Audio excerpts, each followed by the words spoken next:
안녕하세요. 저는 사람의 본성이 쉽게 바뀌지 않는다는 걸 두 눈으로 목격한 40대 여자입니다. 사실 사람이 살다 보면 누구나 실수할 때도 있고 잘못할 때도 있잖아요. 그럴 때 진심으로 반성하고 다시는 그러지 않도록 자신을 갈고 닦아 나가면 점점 더 나은 사람이 될 수 있다고 생각합니다. 그런데 세상에는 더 나은 사람이 되기를 포기한 사람도 있더라고요. 바로 저희 시모가 그런 사람이었습니다. 게다가 시모 옆에 딱 달라붙어서 얄미운 짓만 골라 하던 인간도 있었죠. 저는 평화롭던 가정에 흙탕물을 끼얹은 그 둘에 대해 한번 이야기해 보려고 합니다. 그럼 이야기를 시작해 보도록 할게요. 저희 부모님은 작은 식당을 운영하면서 오빠 둘과 저를 키우셨는데 집안 형편이 여유롭진 않았지만 항상 가족들끼리 화목했어요. 저희 부모님은 항상 양보하는 법을 가르쳐 주셨고 말 한마디를 할 때도 상대방의 기분을 생각하며 해야 한다고 그렇게 가르쳐 주셨어요. 그래서 그런지 가족끼리 싸울 일도 없었고 항상 웃음이 가득했답니다. 저는 그렇게 화목한 가정에서 자라 대학을 졸업한 후에 대기업 하청업체에 취업하게 되었어요. 그리고 열심히 일을 하던 중 지인의 소개로 평범한 회사에 다니는 남편을 만나게 되었습니다. 남편은 성격이 참 자상하고 듬직했는데 결혼 전부터 저희 부모님께 그렇게 잘하더라고요. 처음 저희 집에 인사드리러 갔을 때부터 저희 부모님이 남편을 좋아하셨어요. 역시 우리 딸이 보는 눈이 있구만. 어렸을 때부터 그렇게 아빠 닮은 남자랑 결혼하겠다고 하더니만 우리 예비 사이가 나랑 아주 똑 닮았네. 아유, 닮긴 뭘 닮어. 그나저나 당신 도대체 임신 몇 개월이야? 이제 좀 있으면 출산해야 되겠어. 당신도 젊었을 땐 우리 예비 사이처럼 날씬했는데 언제 이렇게 배가 남산만해진 거야? 당신 이제 나이도 있으니 건강관리 좀 해야지. 안 그래도 저희 아빠가 워낙에 술을 좋아하셔서 배가 많이 나오셨거든요. 엄마가 걱정하는 표정으로 그렇게 말씀하시자 저희 남편이 잠깐 고민하다가 이러더라고요. 아버님, 제가 보기엔 지금도 충분히 멋있으신데 운동 조금만 하면 한 10년은 젊어지실 것 같아요. 사실 제가 일주일에 3번씩 퇴근하고 수영하러 다니거든요. 수영이 살도 잘 빠지고 운동도 많이 되는데 저랑 한번 같이 다녀보실래요? 원래 운동은 같이 하는 사람이 있어야 꾸준히 할 수 있잖아요. 저희 아빠는 잠시 고민을 하시더니 흔쾌히 알겠다고 하시더군요. 그래서 그날 이후로 저희 남편과 일주일에 3번씩 수영을 다니기 시작하셨습니다. 남편은 저희 아빠랑 수영을 다니기 시작하면서 정말 많이 친해졌어요. 가끔씩 아빠랑 술도 한잔하고 주말엔 같이 등산을 가기도 했죠. 그런데 하루는 또 아빠랑 셋이서 술 한잔을 하고 있었는데 남편이 저희 아빠 보고 그러더라고요. 아버님, 제가 보니까 평소에 담배를 너무 많이 피우시더라고요. 암 중에서 사망률 1위인 암이 폐암인 거 아세요? 암만 운동 많이 해봤자 폐가 망가지면 다 소용없는 거예요. 그러니까 오늘부턴 담배도 한번 끊어보시는 게 어때요? 처음엔 힘들지 몰라도 막상 끊으면 입맛도 더 살아나고 몸이 건강해지는 게 느껴지실걸요? 아빤 평생 피웠던 담배를 어떻게 끊냐면서 후덜거리셨지만 내심 기분은 좋으신 것 같았어요. 게다가 남편이 담배가 생각날 때마다 드시라면서 은단이랑 껌 같은 걸 잔뜩 사다 드리니까 입꼬리가 올라가시더군요. 하지만 골초였던 아빠가 담배를 끊는 건 쉽지 않았어요. 아버님, 오늘 또 저 몰래 담배 피우셨죠? 제가 이래봬도 개콘데 아무리 향수 같은 거 뿌리셔도 제 코는 못 속여요. 에휴, 들켜버렸구만. 내가 아주 우리 예비 사이 무서워서 담배를 진짜로 끊던가 해야지. 저희 남편이 애교 있게 하니까 아빠가 투덜대면서도 남편 말을 들으시더라고요. 그런데 아빠가 점점 뱃살도 들어가고 담배를 끊어 혈색이 좋아지니까 저희 가족들이 너무 좋아했어요. 다들 제가 남편과 얼른 결혼하길 바랬죠. 그런데 하루는 남편이 저랑 부모님한테 말씀드릴 게 있다면서 술을 한잔 하자는 겁니다. 다 같이 치킨을 시켜 집에서 술을 한잔 마시는데 알딸딸하게 취한 남편이 갑자기 이러더라고요. 어머님, 아버님, 미희 씨랑 본격적으로 결혼 준비를 하기 전에 저희 집안 가정사에 대해 말씀드릴 게 하나 있습니다. 남편이 그렇게 말하더니 저도 몰랐던 가정사를 고백하더군요. 예비 시부모님이 이혼하셨다는 건 진작에 알고 있었는데 알고 보니 이혼한 사유가 예비 시모가 다단계에 빠져 전 재산을 날린 것 때문이었다는 거예요. 그래서 남편이 고등학생 때 이혼하시고 경제력이 있는 예비 시부가 자식들을 전부 키우셨답니다. 남편은 본인 어머니에게 그런 문제가 있으니 아셔야 할 것 같다며 눈물까지 글썽이며 말하더군요. 저는 그 얘기가 충격적인 것보다 남편이 참 그동안 마음고생이 많았겠구나 하는 생각에 안쓰러운 마음이 먼저 들었어요. 그런데 저희 부모님도 똑같이 생각하셨는지 저희 아빠가 남편의 손을 붙잡고 이렇게 말씀하시더군요. 자네 어머니가 과거에 무슨 실수를 하셨든 간에 그게 자네 잘못은 아니지 않나. 난 자네가 우리 미희한테 잘해주고 우리한테도 친부모한테 대하듯이 잘하는 걸 보면서 진작에 내 사위라고 생각하고 있었어. 그러니까 울지 말고 얼른 우리 미희랑 결혼 날짜 잡을 생각이나 하게. 내가 아주 둘이 결혼하는 거 보려고 목 빠지게 기다리고 있는데 도대체 언제까지 기다리게 할 셈인가? 그러자 남편은 못 믿겠다는 듯 멍한 표정을 짓더니 이내 눈물을 뚝뚝 흘리며 감사하다고 하더군요. 저랑 결혼해서 꼭 행복한 가정을 만들겠다면서요. 그러자 저희 아빠가 남편의 어깨를 안아주며 다독여 주시더군요. 저랑 엄마도 그 모습을 보며 눈물을 얼마나 많이 흘렸는지 모릅니다. 그렇게 저희 집에선 결혼 허락을 받게 되었고 예비 시아버지한테도 무사히 인사를 마치고 허락을 받게 되었습니다. 그리고 말로만 듣던 예비 시모에게도 인사를 드리러 가게 되었어요. 작은 빌라에서 혼자 살고 계셨는데 걱정하던 것과 다르게 그렇게 나쁜 분은 아니신 것 같더군요. 남편이 저랑 결혼한다고 하니까 너무 기뻐하시면서 이렇게 말씀하셨어요. 아이고, 내가 그동안 이혼하고 따로 사느라 자식들한테 신경을 많이 못 써줬는데 이렇게 참한 아가씨가 우리 아들이랑 결혼을 해준다고 하니 너무 고맙네. 그렇게 저는 30대 초반에 남편과 결혼을 하게 되었습니다. 저는 그동안 남편이 시댁에서 동생들을 챙기느라 어깨가 무거웠으니 앞으로는 제가 나눠서 부담해야겠다는 생각을 했어요. 그래서 시댁 행사가 있을 때도 맏며느리로서 제가 먼저 나서서 챙겼답니다. 도련님, 이번 주에 아버님 생신인 거 아시죠? 제가 저번에 한번 말씀드렸는데 아버님한테 편지 한 장 써오시는 거 잊지 마세요. 저는 식당 예약이나 케이크 주문 같은 것도 나서서 했지만 가족들끼리 더 돈독했으면 좋겠다는 마음에 각자 시아버지에게 편지를 써서 낭독하는 시간을 가지자고 했어요. 다들 편지는 잘 안 써봤다며 어색해했는데 막상 또 해보니까 잘하더라고요.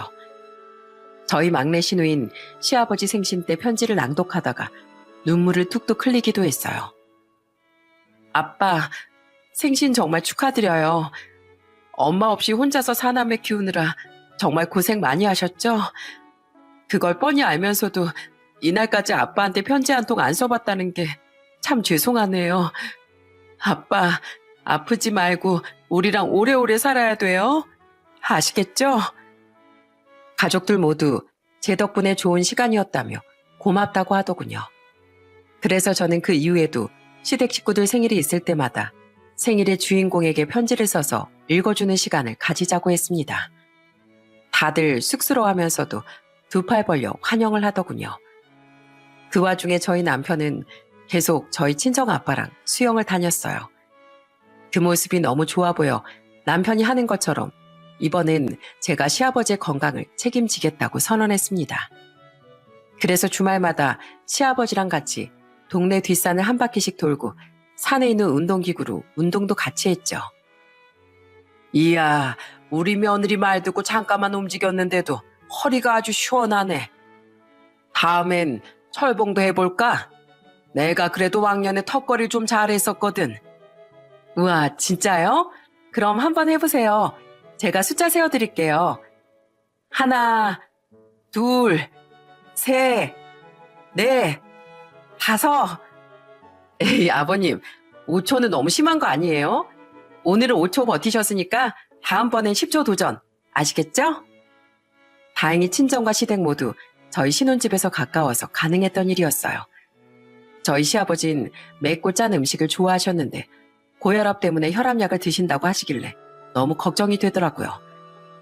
그래서 저는 저염식으로 반찬도 만들어 자주 시아버지한테 갖다 드렸어요.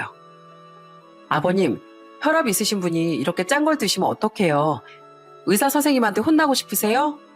앞으로는 제가 해다 드리는 것처럼 싱거운 것만 드세요. 아유, 그래도 반찬이 짭짤해야 맛있지. 이 싱거운 걸 밥이랑 어떻게 먹어? 그래도 건강 생각하면 그렇게 하셔야 돼요.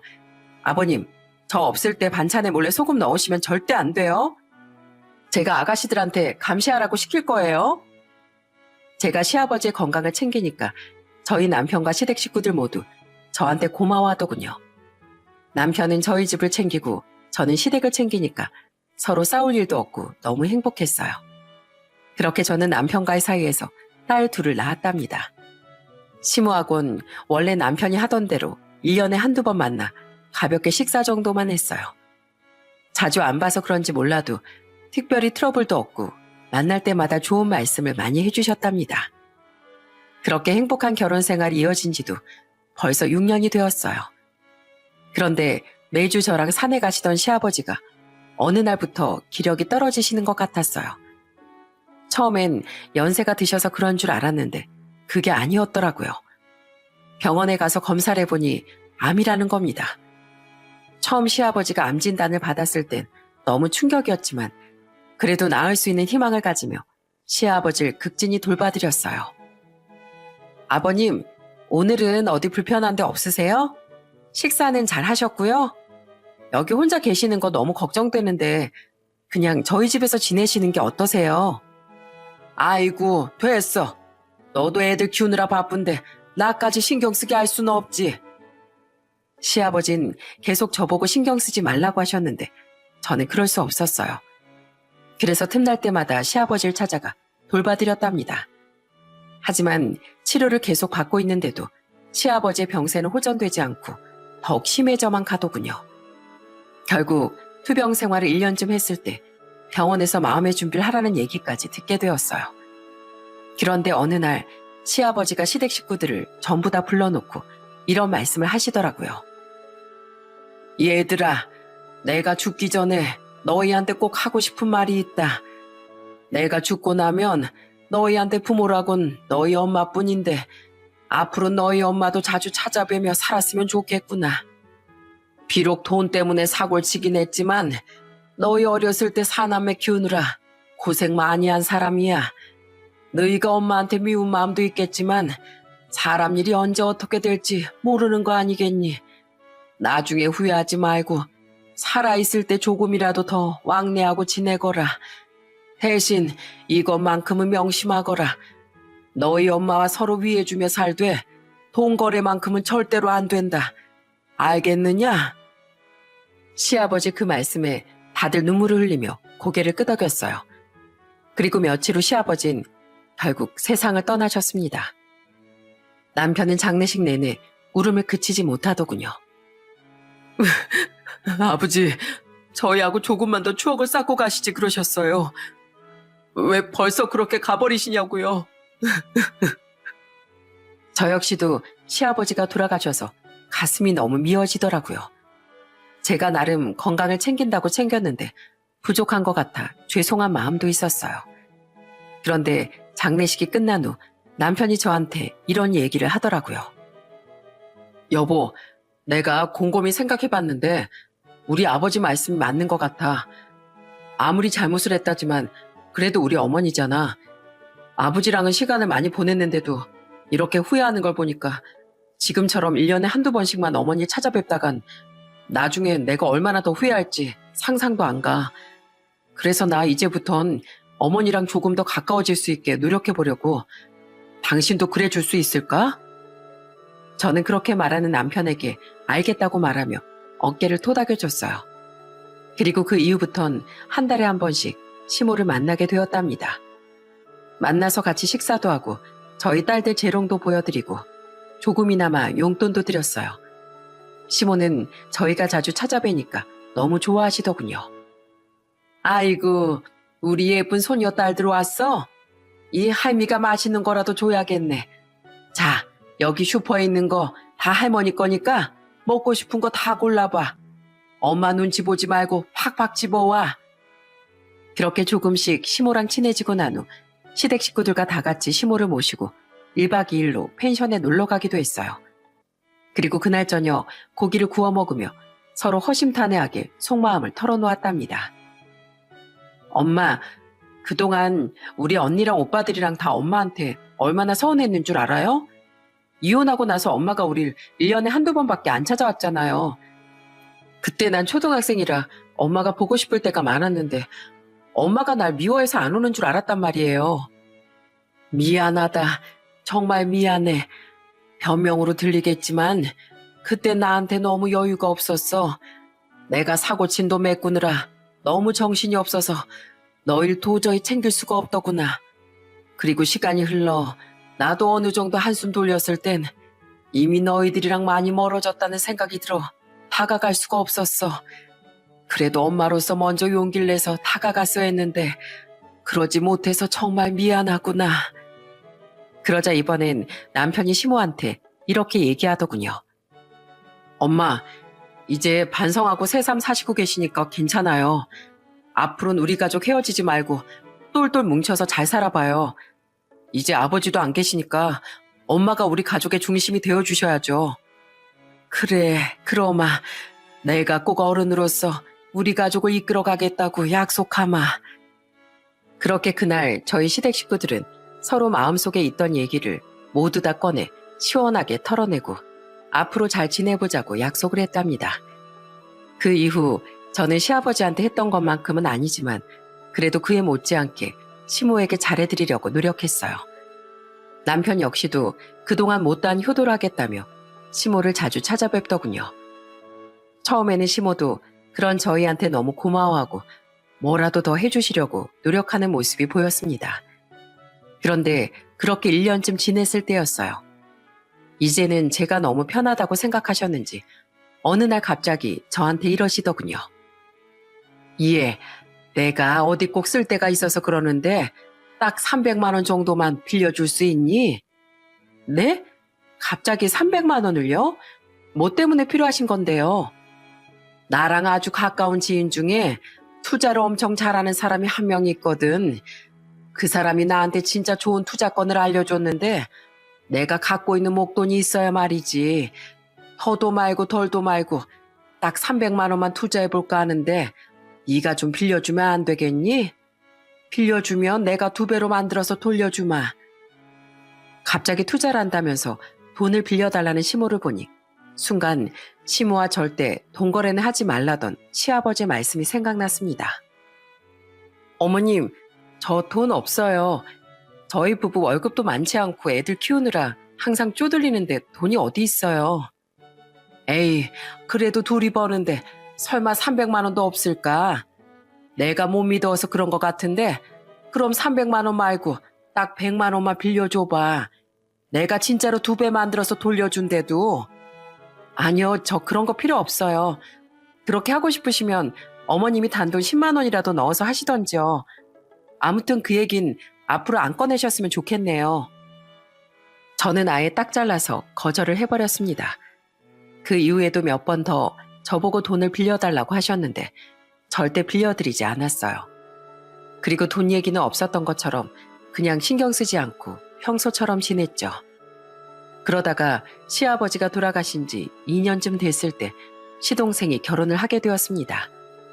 동서는 대기업 본사 직원이었어요. 처음에 결혼하고 나서 시모 집에서 모였는데 시모가 동서를 너무 좋아하시더라고요. 아이고, 우리 둘째 며느리가 대기업에 다녀서 그런지 입고 다니는 것도 아주 뽀대나네. 확실히 대기업이 좋긴 좋은가 봐. 어머, 그럼요. 사람들이 괜히 열심히 준비해서 대기업에 도전하겠어요? 어머님은 며느리 진짜 잘 얻으신 거예요. 그래, 그래. 내가 이제야 며느리 덕 좀 보게 생겼네. 그런데 동서는 어깨가 으쓱해졌는지 그 뒤로부터 시모랑 붙어 다니면서 밉상짓을 하기 시작하더군요. 시동생이 결혼하고 첫 명절 때였어요. 제사는 안 지내고 시모 집에 모여서 가족들끼리 맛있는 걸 만들어 먹기로 했는데 동서가 투덜거리면서 이러더라고요. 아휴, 그냥 사 먹으면 되지.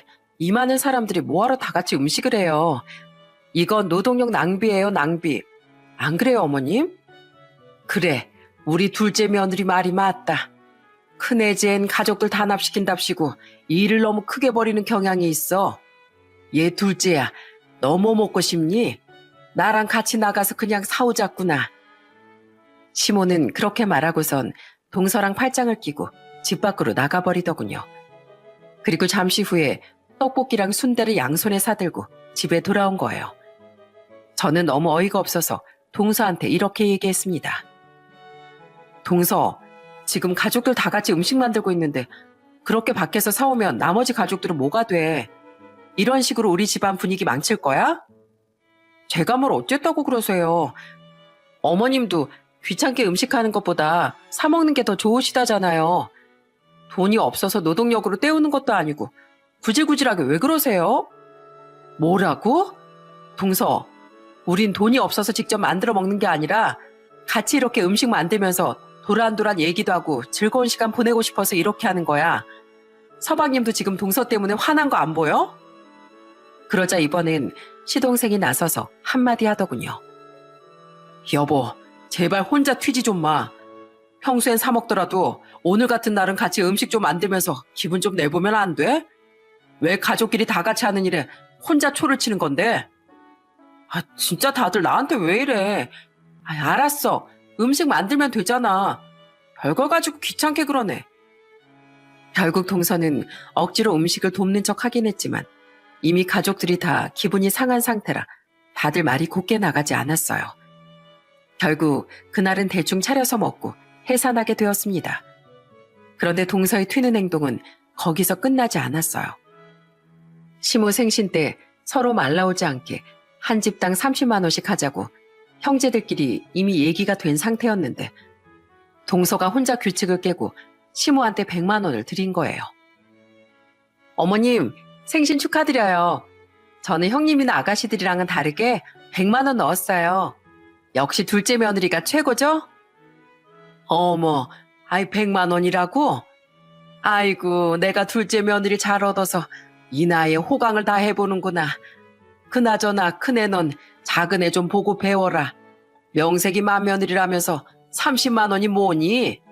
네가 그렇게 통이 작으니까 높이 못 올라가고 구질구질하게 하청업체나 다니는 거야. 어머님, 그게 무슨 말씀이세요? 전엔 이이랑 결혼해줘서 고맙다고 하시더니 이젠 돈 가지고 차별까지 하시는 거예요? 차별이라니 있는 사실 그대로 말한 건데 그게 뭐가 차별이야? 자고로 씹으면 더 잘하는 며느리 더 예뻐할 수밖에 없는 거야. 그럼 너도 70만 원 더 가져와서 100만 원 채워주던가. 그 말에 저희 남편은 화가 나서 시모에게 줬던 봉투를 다시 빼앗더군요. 엄마, 30만 원은 뭐 땅 파면 나오는 줄 아세요? 그렇게 받기 싫으시면 제가 도로 가져갈게요. 이 사람이 형제들끼리 싸움 안 나게 하려고 일부러 금액 맞춘 건데 이런 식으로 말씀하시면 자식들이 서운해하지 않겠냐고요. 참나, 서로 잘하려고 경쟁해도 모자란 판에 서운하긴 뭘 서운해. 안 그러냐 둘째야? 그럼요. 전 어머님한테 더 잘하고 싶은데 돈 없는 형님이 자꾸 기준을 세우니까 금액이 너무 쪼잔해서 제가 가만히 두고 볼 수가 있어야죠. 안 그래요, 형님? 저는 순간 너무 화가 나 동서에게 이렇게 소리쳤습니다. 동서, 왜 자꾸 우리 가족 간에 분란을 일으키는 거야? 나 혼자 정한 것도 아니고 가족들 다 같이 의논해서 정한 거잖아. 그때 동서도 동의한 거 아니었어? 그런 식으로 할 거면 앞으로 가족끼리 의논할 일이 있을 때 동서 뺄 테니까 마음대로 해. 혼자 돈 펑펑 쓰고 혼자 예쁨 받고 다 하라고. 알겠어? 저는 너무 기분이 나빠서 남편과 함께 그 자리를 빠져나와 버렸어요. 시누이들도 동서가 보통이 아니라며 혀를 내둘렀습니다. 그런데 동서의 만행은 그것뿐만이 아니었어요. 시아버지 기일날 다 같이 납골당에 가기로 했는데 동서가 안 오는 거예요. 시동생한테 물어보니까 혼자 시무랑 같이 어딜 놀러 갔다고 하더군요. 저는 너무 어이가 없어서 동서한테 전화를 했습니다. 동서 동서가 어머님이랑 친한 건 알겠는데 꼭 오늘 같은 날 놀러 가야겠어?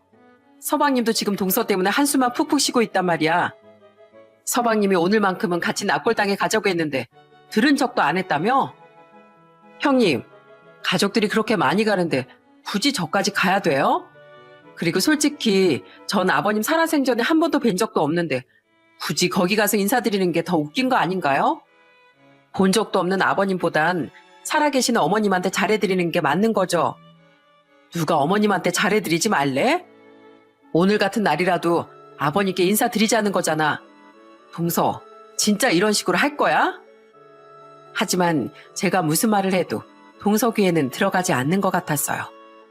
그 뒤로도 계속 개념 없는 행동을 하더라고요.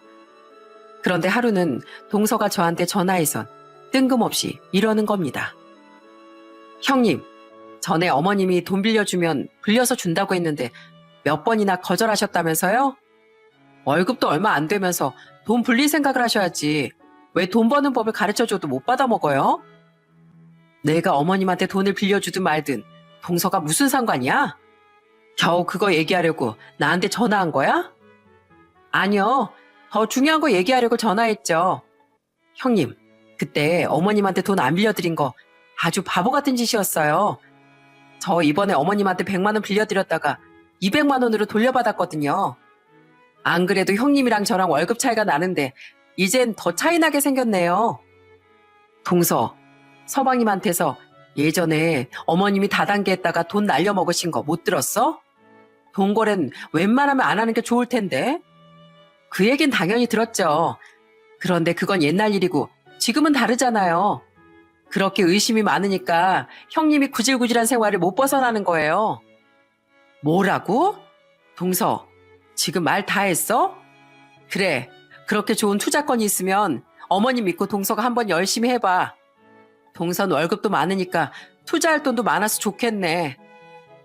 동서가 선택한 일이니까 나중에 가족들 말 들을 걸 그랬다고 후회하지나 마. 알겠어? 저는 그렇게 말하고선 전화를 확 끊어버렸어요. 딱 봐도 수상해 보이는데 그걸 고지고대로 믿고 돈 벌었다고 전화해서 자랑하는 걸 보니까 너무 어이가 없더라고요. 그런데 동서는 그 이후에도 몇 번이나 시모한테 돈을 빌려주고 돈을 불려서 돌려받는 것 같았어요. 시동생이 말렸는데도 자기 월급으로 하는 거니까 신경 쓰지 말라고 했다네요. 그런데 하루는 시모가 저한테 전화를 해서 이러는 거예요. 예, 너 혹시 소식 들었니? 우리 둘째가 나 해외여행 보내준다는 소식 말이다. 아, 그러세요? 좋으시겠네요. 재밌게 다녀오세요. 넌 할 말이 그게 끝이냐? 맏며느리가 됐으면 아랫사람보다 뭐든지 더 잘할 생각을 해야지. 말로만 잘 다녀오라고 하면 끝이야? 이럴 땐 내가 굳이 말 안 해도 네가 알아서 용돈 100만 원씩 찔러주고 그래야 되는 거야. 내가 이런 거 하나하나까지 너한테 다 알려줘야겠니? 네? 어머님, 저 돈 없어요. 저희 애들 키우느라 빠듯하다고요. 어머님, 그 투자인가 뭔가 그걸로 돈 많이 버셨다면서요. 저보다 돈도 많으신 것 같은데 그걸로 여행 다녀오시면 되죠. 안 그래요? 뭐야? 아유, 하여튼 말하는 꼬라지하군. 예, 너 같은 건 형님 자격도 없으니까 앞으로 둘째한테 형님이라고 불러라. 이래서 며느리 사람 수준 봐가면서 드려야 되는 건데. 어머님, 돈 잘 버는 동서가 그렇게 좋으시면 동서한테나 대접받고 사세요. 저도 어머님한테 할 만큼 했는데 이러시면 저도 어머님한테 잘해드리고 싶은 생각이 싹 없어진다고요. 아시겠어요? 저는 그렇게 말하고 전화를 끊어버렸습니다. 하나부터 열까지 저랑 동서를 비교하는 시모 때문에 너무 화가 나더군요. 처음엔 그래도 남편 어머니니까 잘해드리고 싶은 마음이 있었는데 이젠 그런 마음까지 싹 사라져버렸어요. 그런데 남편도 시모가 저한테 저러는 걸 알고선 자기가 나서서 해결하겠다고 하더군요. 그리고 그날 남편은 혼자 시모를 만나고 왔어요. 한 번만 더 저를 무시하면 앞으로는 안 보고 살겠다고 통보를 하고 왔다네요. 저는 그래도 시모도 부모이니 자식이 그렇게까지 얘기했으면 어느 정도는 들어줄 줄 알았어요. 하지만 그건 저의 크나큰 착각이었습니다. 얼마 후 시모 생신이라 시모 집에 모였는데 시모가 다짜고짜 저한테 시비를 거는 거예요. 예, 너 내가 앞으로 둘째를 형님으로 모시라고 했지? 그런데 왜 둘째한테 인사도 안 하고 멀뚱멀뚱 그렇게 서 있어? 어머님, 제발 말이 되는 소리를 좀 하세요. 저희 남편이 서방님보다 형인데 동서가 저보다 돈이 많다고 어떻게 제 형님이 돼요? 돈만 많다 뿐이니? 넌 능력도 없어서 겨우 하청업체나 다니는데 둘째는 대기업 본사에 다니지 않니? 사회적 지위로 봐도 네가 네 동서보다 한참 아래야. 알겠어? 그러니까 네 동서한테 인사 똑바로 하라고. 그런데 그때였어요. 옆에 있던 동서가 희죽희죽 웃으며 이러더라고요. 형님, 어머니 말씀 좀 제발 들어요. 하여튼 고집만 세가지고 맨날 맞을 짓만 하더라. 사람이 좀 주제 파악을 하면서 살아야지. 안 그래요, 어머님? 저는 순간 그 말을 듣고 눈이 돌아버리는 느낌이었습니다. 시모랑 동서가 쌍으로 저를 무시하니까 도저히 참을 수가 없더군요. 그래서 저는 동서에게 이렇게 소리쳤어요. 동서, 지금 어머님이 예뻐해 주시니까 눈에 뵈는 게 없지? 대기업 다니고 돈만 잘 벌면 단 줄 알아? 가족 간에도 위아래가 있는 거고 지켜야 할 선이 있는 거야. 대기업에 갈 정도로 똑똑한 사람이 머리에 그 정도 개념도 안 들어있으면 어떡해? 동선, 그런 기본적인 것도 안 배우고 자랐어? 참나, 제가 뭐든지 배웠어도 형님보다 몇 배 더 배웠거든요? 형님은 가진 건 하나도 없고 입만 살았잖아요. 월급도 쥐꼬리만큼 버는 주제에. 뭐라고? 동서, 지금 말 다 했어? 그래요, 말 다 했어요. 형님이 형님다워야 형님 취급을 해주지. 솔직히 어머니 말 틀린 거 하나도 없잖아요. 그런데 그때였어요. 옆에 있던 남편이 더 이상 참지 못하고 소리를 버럭 지르더군요. 재수씨, 지금 뭐라고 했어요? 아무리 그래도 이 사람이 손윗 사람인데 도대체 버르장머리 어디서 배운 거냐고요? 그리고 엄마, 그동안 자주 안 보고 살아서 몰랐는데 원래 이런 분이었어요? 돈 가지고 사람 차별하는 사람이었냐고요? 제가 며칠 전에 분명히 찾아가서 말씀드렸죠? 한 번만 더 저희 와이프 무시하면 앞으로는 안 보고 살 거라고 말씀드렸잖아요. 뭐라고? 너 지금 엄마 앞에서 네 마누라 편드는 거냐? 어른으로서 할 말을 할 수도 있는 거지. 겨우 그거 가지고 천륜을 끊겠다 이거야? 천륜이든 뭐든 끊을만 하면 끊어야죠. 그동안 아버지가 왜 그렇게 엄마에 대해 말씀하기 싫어했는지 몰랐는데 이제 알겠네요. 돈에 눈이 멀어서 가족의 평화까지 깨뜨리는 분이니까 말씀하기 싫어하셨던 거였어요. 그런데 그거 아세요? 우리 아버진 돌아가시기 직전에도 우리가 자식으로서 후회할까봐 앞으로 엄마랑 자주 왕래하고 지내라고 하신 분이에요.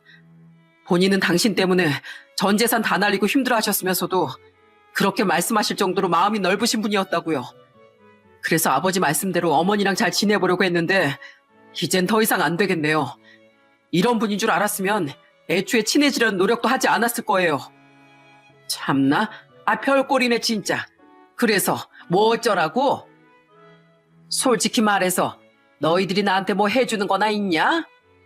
자식들이 장성해서 자주 찾아오길래 나도 이제 편하게 살 수 있나 싶었더니 그것도 아니었잖아. 꼴랑 뒷동만한 용돈이나 챙겨주면서 생색까지 내기는. 그런데 그때 옆에서 얼굴이 시뻘개진 시동생이 나서더군요. 진짜 해도 너무하시네요. 엄마가 우리 어릴 때 사고치고 이혼하는 바람에 우리 형이 얼마나 고생한 줄 알아요? 엄마가 해야 되는 일들을 우리 형이 다 했다고요. 그땐 겨우 1년에 한두 번 찾아와서 안부 인사하는 게 전부였으면서 이제 와서 우리한테 뭘 바라는 건데요? 엄마가 도대체 우리한테 뭘 해줬길래 그렇게 욕심을 부리는 거냐고요? 뭘 해주긴 내가 너를 낳아줬잖아. 세상에 태어나게 해줬으면 그 보답을 해야지. 어디서 버릇없게 대들어? 낳아주기만 하면 다예요? 엄마가 아버지랑 이혼하고 그렇게 나가버렸을 때 우리 막내는 겨우 초등학생이었다고요. 한창 엄마 손길이 필요할 나이에 형이랑 아버지 둘이서 그걸 다 감당했다고요.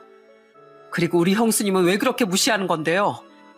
형수님이 우리 집에 얼마나 잘했는 줄 알아요?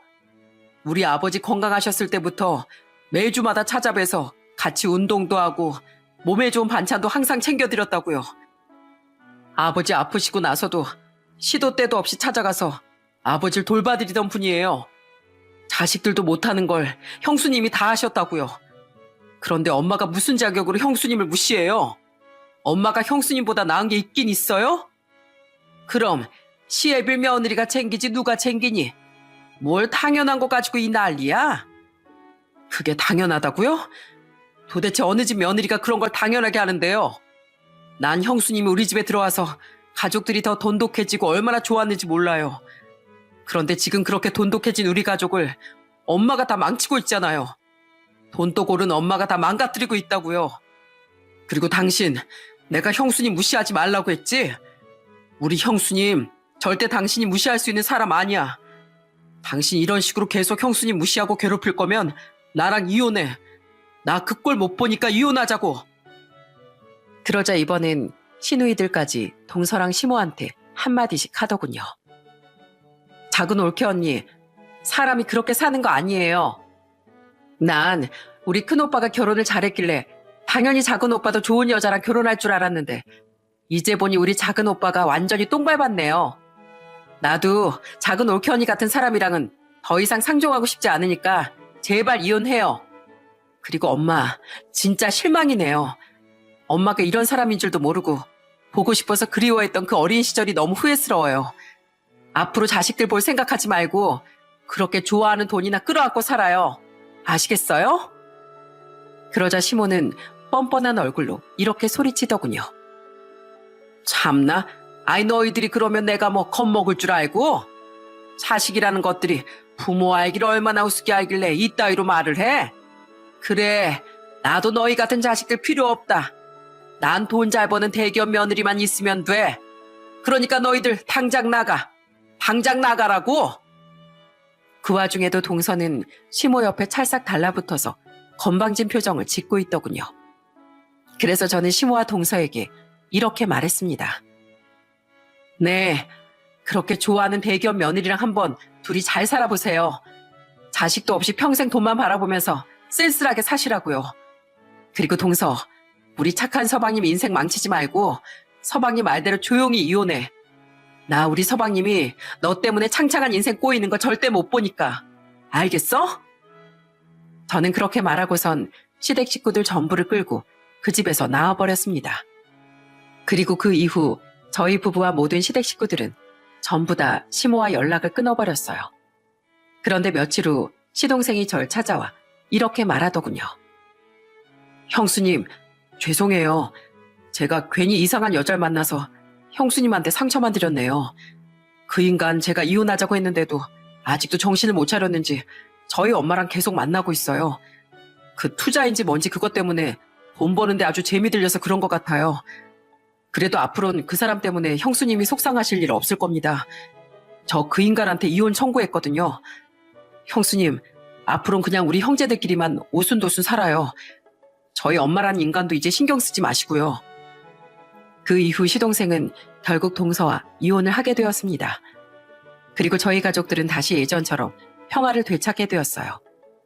시동생이 이혼한 지 한 달 후에 막내 시누이 생일이라 예전처럼 다 같이 음식도 해먹고 서로 편지도 읽어주며 돈독한 시간을 가졌죠. 가정의 평화를 망치는 두 명이 빠지니까 그렇게 행복할 수가 없더라고요. 그런데 시동생이 이혼한 지 3달쯤 되었을 때였어요. 명절이라 저희 집에 다 같이 모여 놀고 있었는데 갑자기 전 동서가 찾아온 겁니다. 뒤늦게 사과라도 하러 왔나 했더니 다짜고짜 저희를 보고 이러더군요. 역시 명절인데 갈 데가 없으니 여기에서 다 모여있을 줄 알았다. 그나저나 형님, 혹시 어머님이랑 연락 안 되세요? 어머님이 전화번호 바꾸셨는지 전화를 해도 없는 번호라고 나와서요. 참나, 아니 어머님을 왜 나한테 와서 찾아?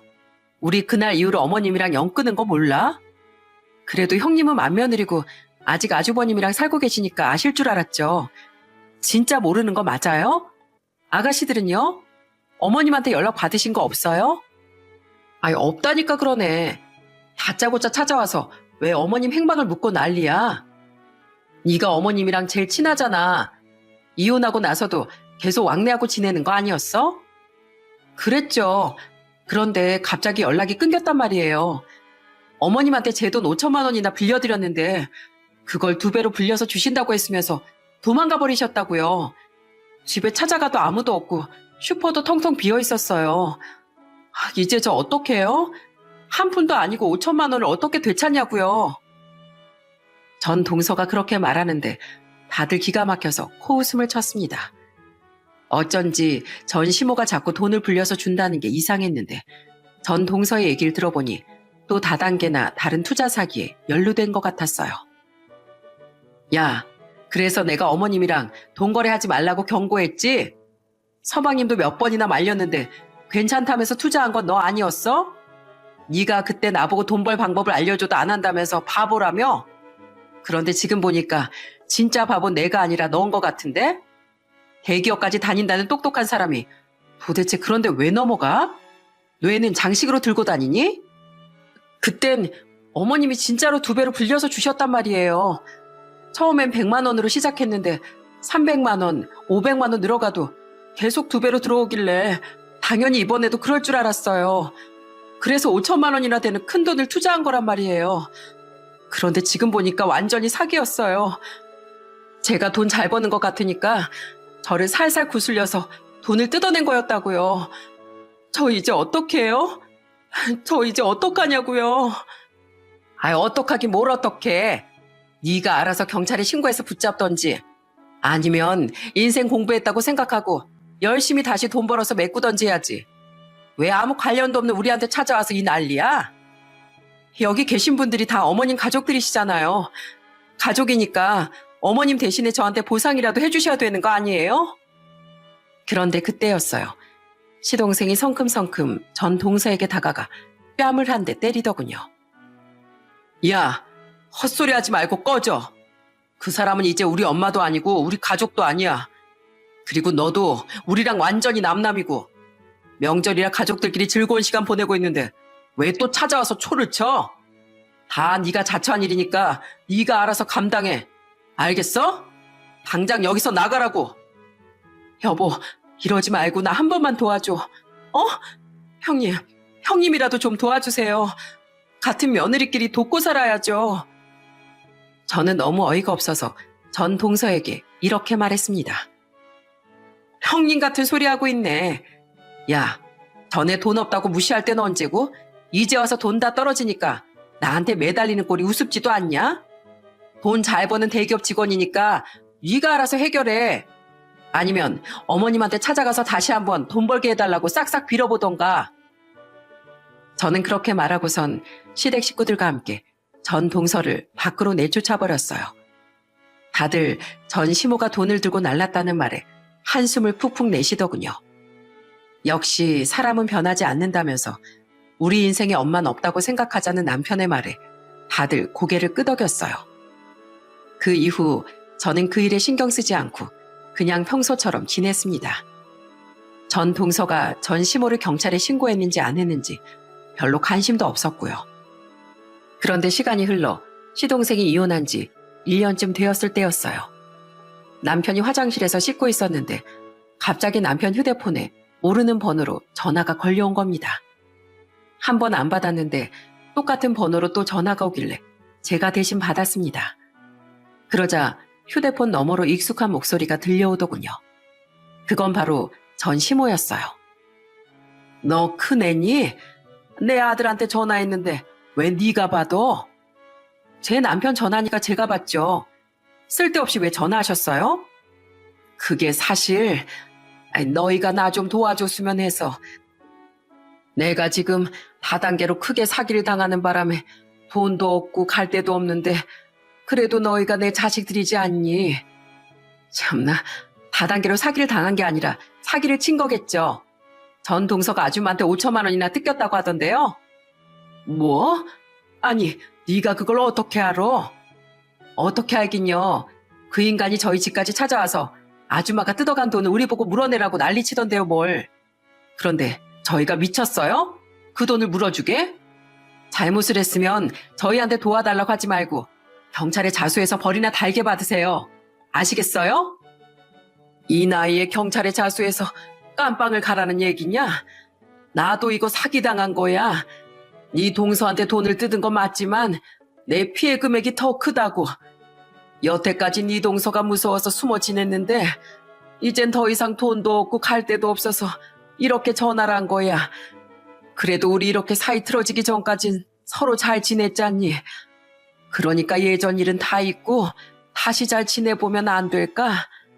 그런데 그러려면 우선 네 동서 일부터 해결을 해야 돼서 너 이거 5천만 원만 도와주면 내가 다시 엄마 노릇, 시애미 노릇 잘하겠다고 약속하마.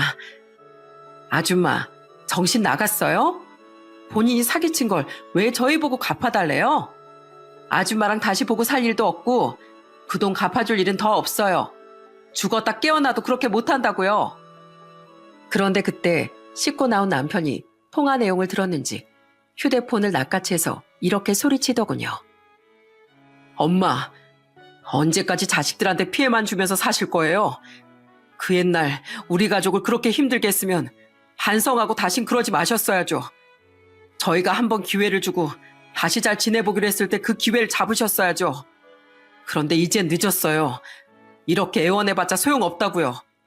그러니까 앞으로 자식 같은 건 없다고 생각하시고 알아서 사세요. 아시겠어요? 남편은 그렇게 말하고선 전화를 뚝 끊어버렸어요. 그런데 계속 똑같은 번호로 전화가 오자 아예 그 번호를 차단시켜버리더군요. 남편은 그 이후에도 너무 화가 났는지 한참을 씩씩거렸습니다. 그렇게 전 시모한테서 전화가 온 지 2달이 흘렀어요. 결국 전 시모는 경찰에 붙잡혀 감방에 들어갔다고 하더라고요. 그런데 돈이 없어서 동서한테 뜯어낸 5천만 원은 한 푼도 못 돌려줬다고 하네요. 그렇게 돈돈거리던 그 둘이었는데 한 명은 큰 돈을 잃게 되고 또 한 명은 감방에 들어가는 최후를 맞게 된 거죠. 시동생이 건너 소식을 들어 말해줬는데 전 동서는 평생 자기가 똑똑한 줄 알고 살다가 이번 사건으로 크게 충격을 받았나 봐요. 손실 본 거 메꾸겠다면서 회사도 그만두고 퇴직금으로 주식 투자에 빠져 산다고 하네요. 아마 제 느낌상 그 돈도 조만간 다 날리지 않을까 싶어요. 그러게 적은 월급이나마 착실하게 모아서 생활하는 사람을 무시하면 안 되는데 한 방만 노리다가 그렇게 된 걸 보니 아주 쌤통이더라고요. 그래도 이번 사건을 계기로 저희 시댁 식구들이 더 똘똘 뭉치게 된 점만은 좋은 것 같습니다. 앞으로도 가족의 소중함을 다시 한번 마음속에 새기며 행복하게 살아가 보려고요. 여러분, 사람이 잘못을 했을 때 그걸 반성하느냐 안 하느냐에 따라 그 사람의 인생이 달라지는 것 같습니다.